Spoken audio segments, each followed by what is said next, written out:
ani ai, Florica? Câți ani ai? Florica. Și cum te cheamă? Ce? Cum te cheamă? Florica, stai tu. Cum o cheamă pe maică ta? Rozania. Și pe tatăl tău? Turc. Cât ai copii? Cât? 3. Și cum îi cheamă? Florin. Și mai cum? Angela. Și mai că mai e una. Cum o cheamă pe ce? Cum o cheamă? Cum o cheamă pe cealaltă? Care? Că mai e una. Te-ai făcut? Te-ai făcut cu Florin? Nu. Dar cu cine? Nu. Cum, dacă ai că ai prunci? Da. Dar tu cu ce faci sex? Cu durex sau cu compact? Un copac. Cu ce?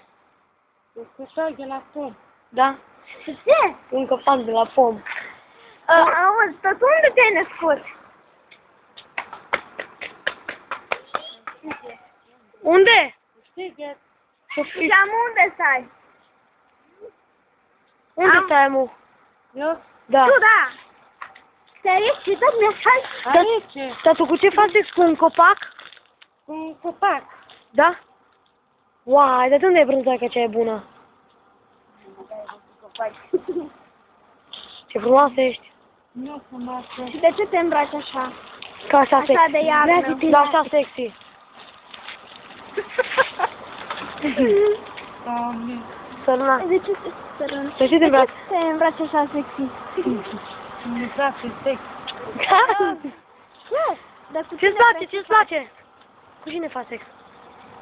Florin. Florin? Da. Florin. Da, Da, mă, ca ce acela îți dă suturi în cur. Tu, de dracă, te așa și mă sexy, la toate legale. dar arată-ne cum faci tu sex.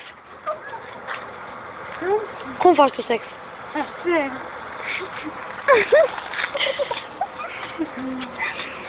Dar dezbracă-te la toate legale să vezi ce faină. Dar e sexy. Cum te îmbraci așa de sexy? Așa la mod, amu. Da, e sexy. Uai, dar ce sexy ești, Florica. Florica, dar... Iar ai 3 ani sau ai 3 luni? 3 ani sau 3 luni? Dar unde e sighetul? E departe? E de face. Cu ce mergi acolo? Cu avionul sau cu ce? Cu elicopterul? Cu ce? Avionul. Avionul? Dar de unde ai bani? Ce faci? Merg la muncă, nu? La unicar, lucri, nu? Da. Cât îți dă salar? Da? Cât îți dă salar? 3 milioane. Da?